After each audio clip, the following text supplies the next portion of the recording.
Hey guys, you're in a nutshell with me, Ina.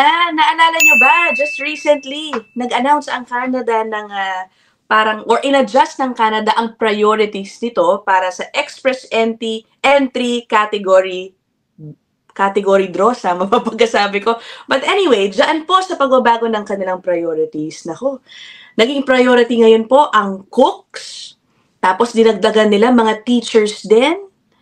Ngayon dahil po diyan, alam naman natin ang daming mga cooks na Pilipino, mga teachers na Pilipino, ang daming na-curious, okay, paano ba mag-a-apply diyan sa Canada? Madali lang ba 'yan? Gagawa lang ba ako ng express entry profile? Makukuha na agad ako? Okay, in this episode guys, we're going to talk about the realities behind this category-based selection ng express entry pathway dito po sa Canada. It's not as simple, guys, kasi syempre ang dating nga naman, no, parang may mass hiring ng teachers ang Canada o gusto ng Canada ng daan-daang cooks. Nako, sige, sasabihin ko lang, may experience ako dyan. Kukunin ako. It's not that simple, okay? At ipapaliwanag sa atin yan, ayan, ni Dayanara M. Puerto Bantigue. Her information will be down there in the description box. Ayan, Dayanara. So, I'm sure marami ka nang nakuwang inquiries simula din nang in-announce yung new priorities for the category-based draws. Yes po. And this is very close to my heart kasi hindi po nakakaalam, bago ako nagpunta ng Canada, isa po akong secondary school teacher. Public school teacher po ako sa Pilipinas bago ako pumunta ng Canada noong 2019. So, syempre, madami akong mga co-teacher. Magme-message sa'yo na, uy, nagbukas daw ang Canada, kasama yung mga elementary and secondary school teachers, ganyan, baka may mass hiring bag, paano ba gagawin namin? So, ito pong video na ito ay ni-request ko kay Miss Ina, and I'm so happy that she granted my request na para po isang addressing na lang ang gagawin ko dun sa mga nag-i-inquire po dito sa category-based. Yan. Actually, meron ding nag-iwan sa comment section ko. Pero baka isa lang, nag-request. O isa o dalawa, parang Miss Ina, gawa ka naman, Miss Ina. Ina na lang nga itawag niyo sa akin lahat, ha. Gawa daw ng episode nga tungkol sa teachers pathway. I assume it's because of this recent announcement nga na parang gusto na ng Canada ng mga teachers. Yes po. I mean, teachers are always in need. Parang Canada is always in need naman po of educators and teachers kasi the population is growing, dumadami yung mga bata. So, may mga nakikita akong mga school dito sa lugar namin, sa London na tinatayo. Tapos, meron na silang dati yung mga classroom fixed lang. Ngayon, meron silang parang mga artificial classrooms na ginagawa. Kasi nga, lumalaki yung population. So, lumalaki yung pangangailangan sa teachers. So, totoo yun. Totoo po yun. But what you have to understand po, and this is also something I had to accept nung nagsisimula ako, is hindi ganun kadaling makapagturo sa Canada. To translate our license as a teacher from the Philippines or any other country to Canada is a long, long process. Yeah. Okay, so I have actually, andun yung lisensya ko as an Ontario Certified Teacher. It took me 2 years to get that license. 2 years niya in-earn yung license niya. Pero magtuturo ka pa ba or what? Kasi I don't know. Alam ko sobrang busy mo na ngayon na I mean, honestly, miss, I share this with my friends. I sometimes dream about it. I sometimes dream that I'm in the classroom teaching. So, probably in the future, maliit pa po kasi yung anak ko, so ina-enjoy ko pa yung oras ko with her. But probably in the future, it took me 2 years. But at the time, it was because of the pandemic. So, kaya siguro nagtagal. But because I live in Ontario, I had to communicate with Ontario College of Teachers, OCT. So, unlike po sa Pilipinas na isa lang, PRC, di ba? Parang isa lang yung nag-handle ng lisensya ng engineers, doctors, ganyan. Dito po sa Canada, I think iba-iba. So, pagka doctors, meron silang parang College of Doctors. Pagka nursing, yung CNO, ganyan.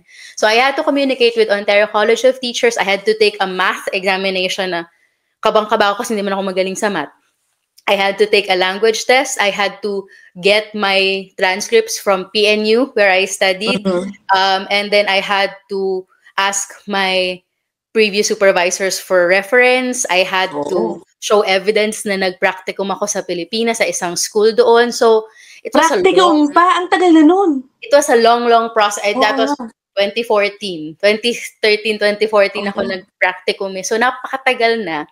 But I still had to get that because what they need to see is kung ano yung inaral ko sa Pilipinas is equivalent sa kung ano yung kailangan matutunan ng mga teachers dito sa Canada for me to get that license. So now I'm licensed as a secondary school, senior high school teacher for English and literature dito. And I can now apply to schools. Pero kung galing po kayo sa Pilipinas, gaya nung, maraming nagtatanong sa atin po, hindi ganun kadali.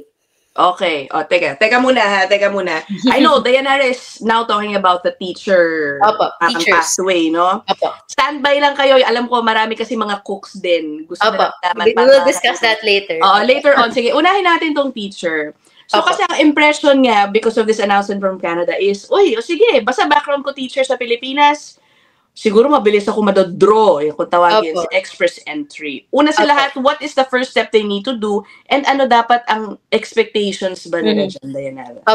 With express entry, for those who don't know, it's the federal system na this is, I think, award-winning, yung system na to. A lot of other countries are trying to imitate the express entry system. Kasi ito yung parang fixed system ng Canada na ginawa na may score-based. Depende sa kung ano yung credentials or qualifications ng tao. So, under express entry, nandyan si Federal Skilled Workers, FSW, na tumatanggap ng work experience po galing sa ibang lugar. Nandun si Canadian Experience Class, na para naman dun sa naka 1 year experience in Canada with, skilled work. So, tier 0 to 3. Nandun din si Federal Skilled Trades para naman dun sa mga nasa construction trades, ganyan. Mainly, kapag wala kang Canadian experience, papasok ka sa FSW, Federal Skilled Worker. You need a minimum score of 7. So kapag kumuha po kayo ng CELPIP, dapat wala kayong score na mas mababa sa 7. Okay? So usually that's the minimum requirement na FSW. Pero what you have to understand po is dito sa category-based selection, hindi dahil meron kang express entry profile ay mai-invite ka. Depende pa rin po ito sa score na makukuha ninyo. Okay? So, for example, nung nagsimula ang category-based selection nung June 2023, noon ang mga occupations lang ay healthcare, STEM, wala pa yung education, wala pa masyado yung trades, ganyan, hindi pa sila ganun kadami. Pero, ang siniset nila na score noon ay nasa yung unang-unang trades draw, kasama po yung mga cook. Yung unang-unang trades draw, noong August 2023, ay 388. Nung time na yun, mababa siya, hindi pa kasama yung mga cook. This time, yung bagong version, kasama na yung mga cook. So, I would say kung ang score po ninyo ay mga nasa 400 to 450, mga ganyan. Yan yung score mo, 400 to 450. Pwede. There may be a chance for a draw. Okay? Pero kung ang score po ninyo, let's say nasa 40s na, nasa 38 to 40s ka na, tapos hindi masyadong mataas yung language test mo, tapos hindi ka bachelor's degree graduate, kumbaga yung education credential assessment was hindi bachelor's degree, medyo mahirap po marating yung 400. Okay.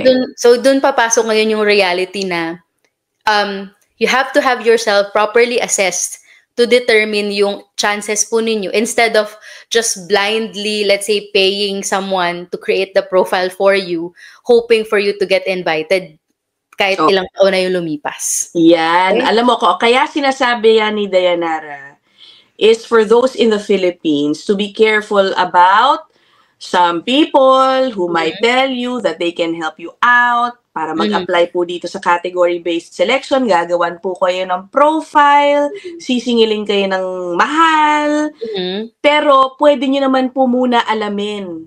Is there a way for them? There is, right, Dayanara? Yes po, yes. Actually, I don't know if I can share. Can I share my screen po, Miss? Go. Pwede. Wait. Sige. Bibigyan tayo ni Dayanara. Papakita niya sa atin kung paano ninyo pwedeng i-assess ang score ninyo. Ang sarili po ninyo. Yes po. Dayanara, isend mo sa akin yung link niyan, ha? Kung saan sila. Opo. I can send this to you po para mailagay niyo po sa sa description box. Yeah. Pero for you, sige, i-share mo yung screen mo. Let's pretend merong isang teacher tapos let's input. Let's pretend. So, can you see this screen po, Miss? Yan. Okay. So, ito po ay pwede niyo lang pong i-type sa Google ito. Just type CRS calculator. Ayun, okay. Google nyo na lang pala. It will show, CRS calculator. So, parang ito po ay, parang lumalabas siya every step. So, I think we did this before. Pero let's assume na this is a 25-year-old teacher sa Pilipinas, licensed, tapos meron na siyang 4 to 5 years of experience. So, parang ako. Parang ako nung panahon ko, bago ako pumunta ng Canada. So, let's say that this person is married. Okay. What you have to understand po is itong number 1 na to, ito agad magde-determine to kagad ng pag-asa mo kasi mas mataas po yung score ng mga single compared to those who were married. And later, I will show you why. So, pero huwag kayo magsisinungaling, guys, I'm telling you. Opo. Huwag naman po kayo iwaksi ang mga asawa ninyo.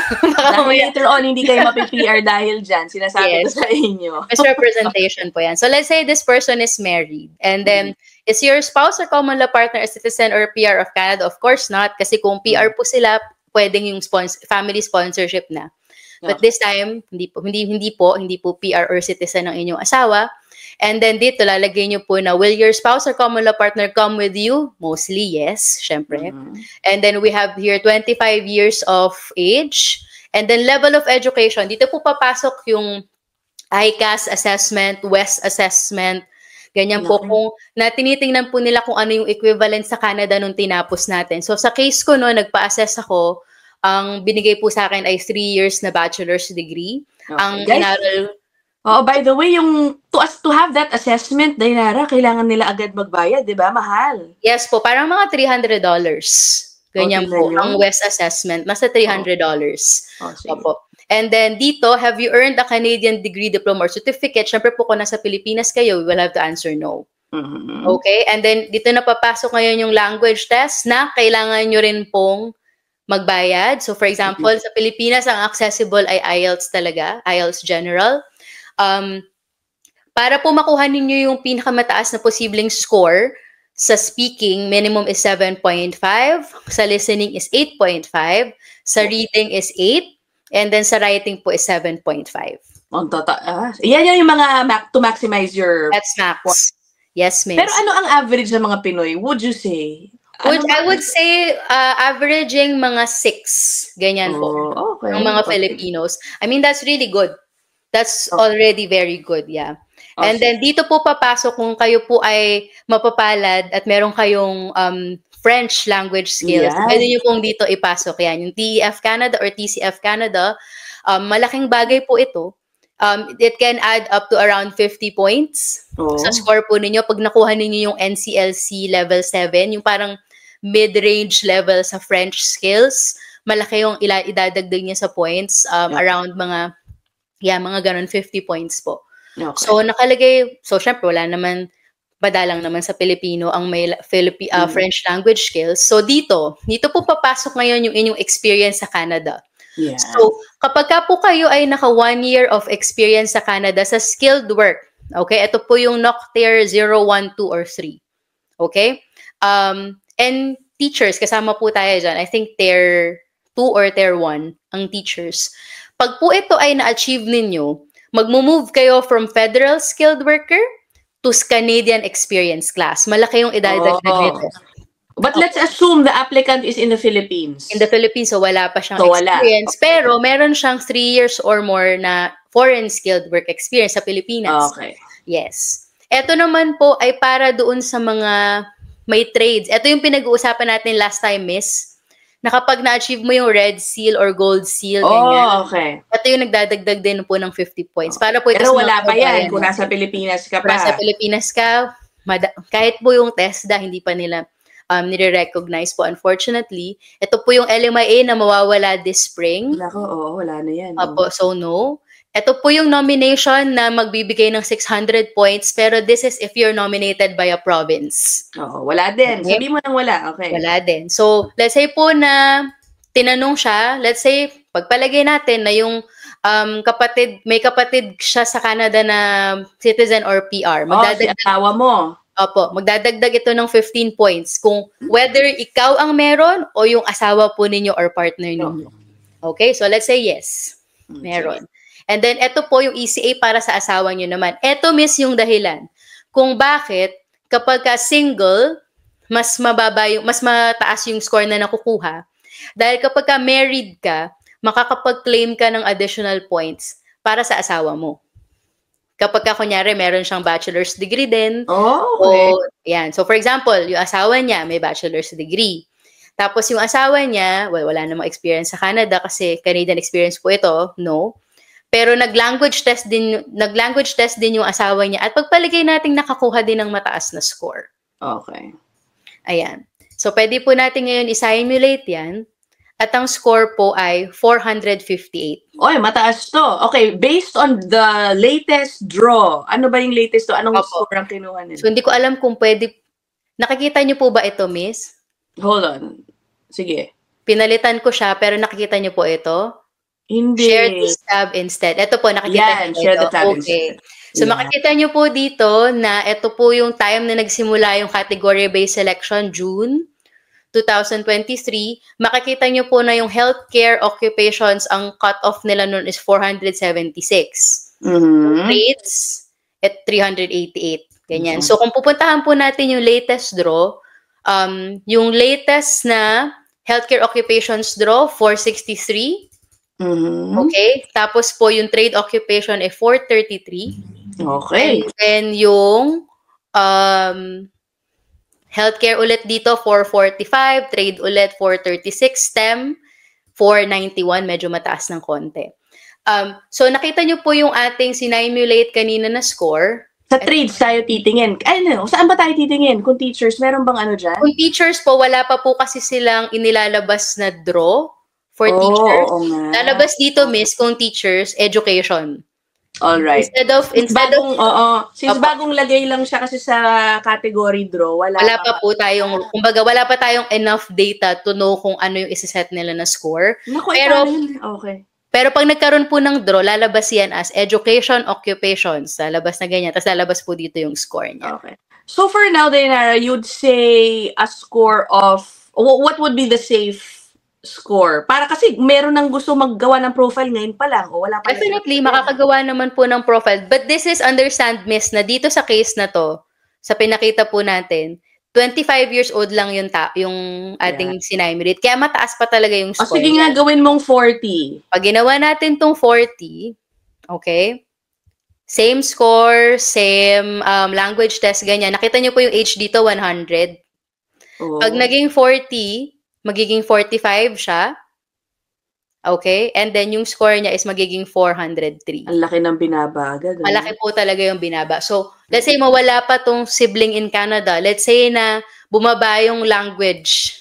Hindi 128. Kasi syempre, hindi naman lahat pagpalagay natin ay kayang makarating dun sa maximum score. Correct. Diba? So, it's important for you to try to simulate your score first before paying someone, let's say, or getting their services. And this is something I do with clients all the time. This exact thing, this exact calculator, I show this to them. And then this is what I used to tell them na you may not have express entry as your primary option. Okay? Because if you look at just historically, it's very high. Okay? So, yung huling Canadian experience class, they invited 4,000 people, 521 yung cutoff. How difficult it is to get to 521. Diba? Especially as we get older. Diba? Kasi yun yung bagay na hindi na natin pwedeng baguhin, yung edad natin. And, diba? And sometimes hindi rin natin pwedeng ganun kadaling ma-improve yung language abilities natin. So, this is why it's important to consider express entry, but also look at your other opportunities sa provincial nomination, dun sa mga special programs din po. Yan. Okay, guys itong ginawa po natin is just for you to assess.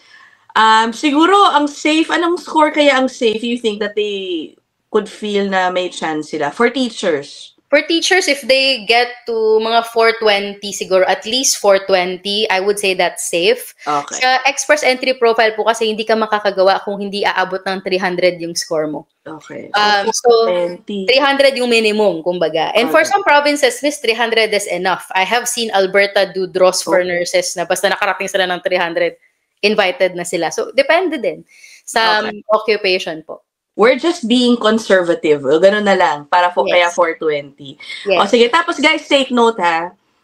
For you to be able to fill out the express entry profile, maglalabas ka ng pera dahil kailangan mong pa-assess ng credentials mo.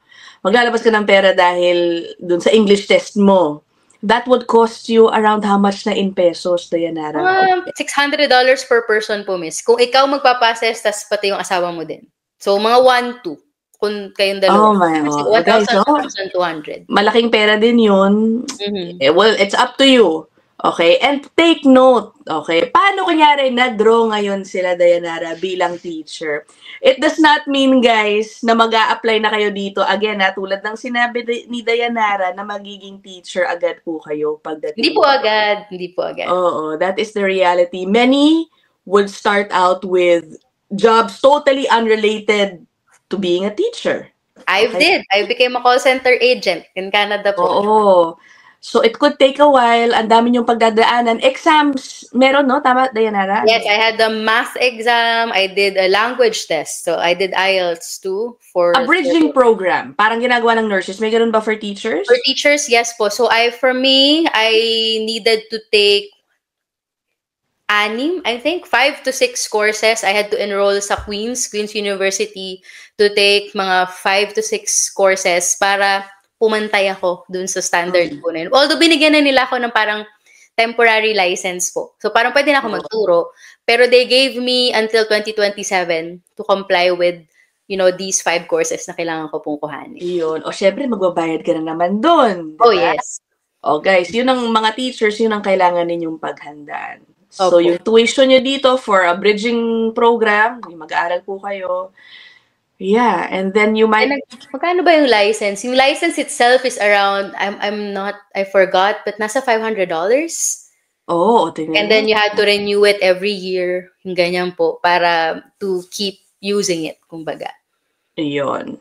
Okay, so that's it, okay? So you have to be aware of the reality of being drawn in that category. Yes po. Okay. O, sa cooks naman. Cooks na tayo. Alam ko, marami pang cooks na nandito sa Canada looking forward to this news. Nasa isip nila, nako, madodraw na sila finally. Parang ganyan, ano.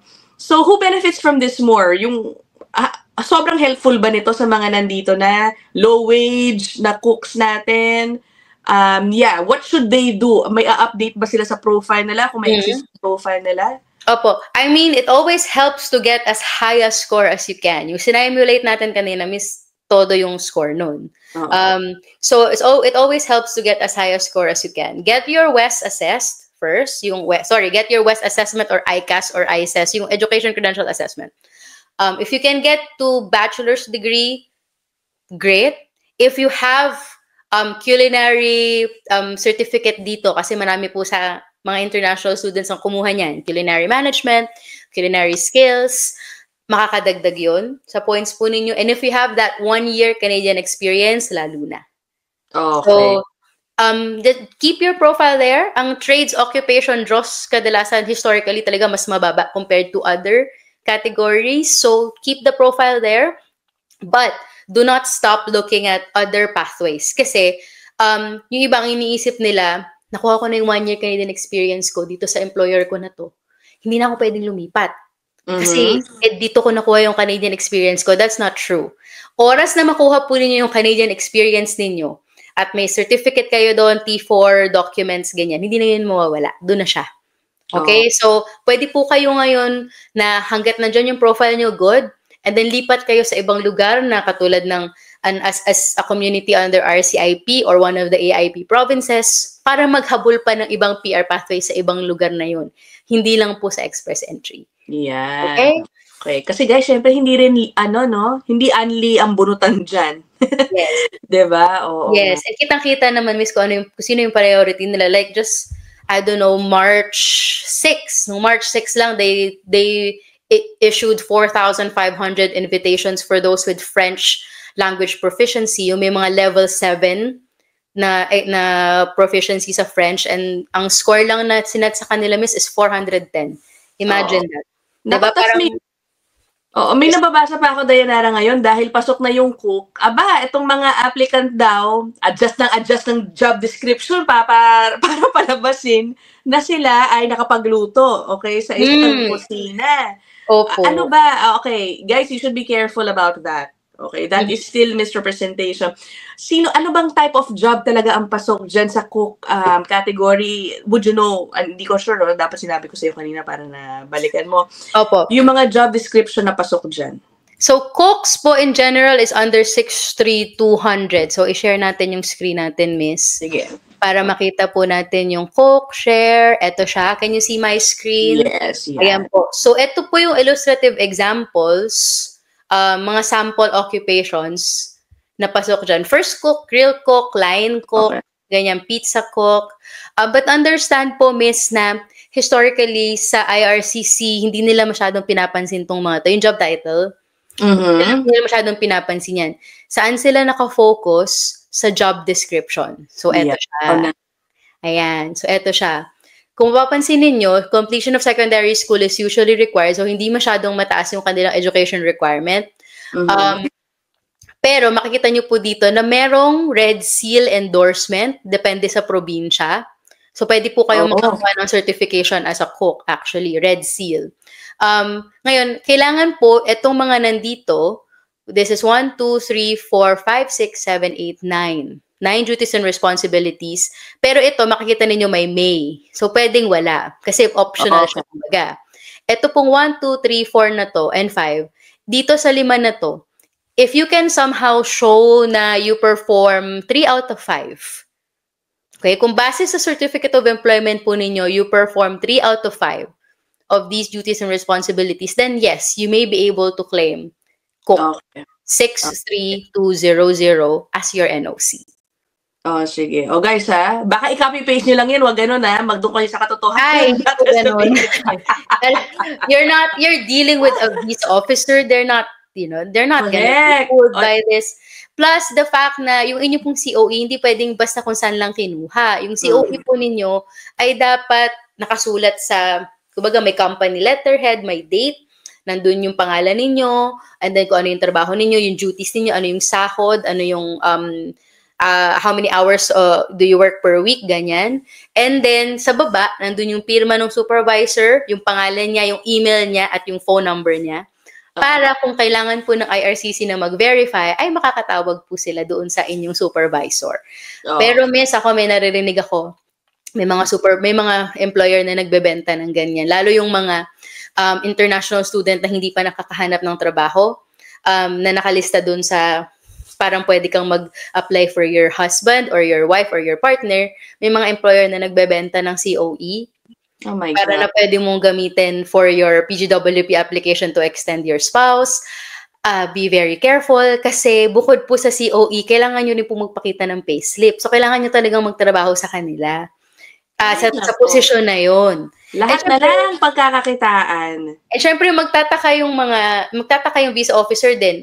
HR manager yung position mo. Tapos, ang sahod mo, $17 an hour.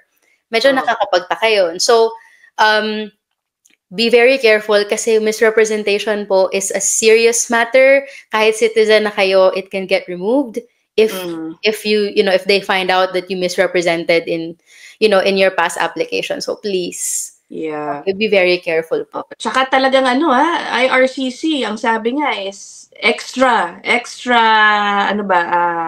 vigilant. Oo, sa pag-assess, and on the lookout talaga for potential mga fraud and misrepresentation. Yes. Isa pa, miss, ako may nabasa, din ako na meron daw mga colleges sa Pilipinas, mga centers sa Pilipinas na nagbibigay ng caregiver training. Naku po, dahil sa bagong caregiver pathway program. So, parang bibigyan sila ng caregiver training 6 months.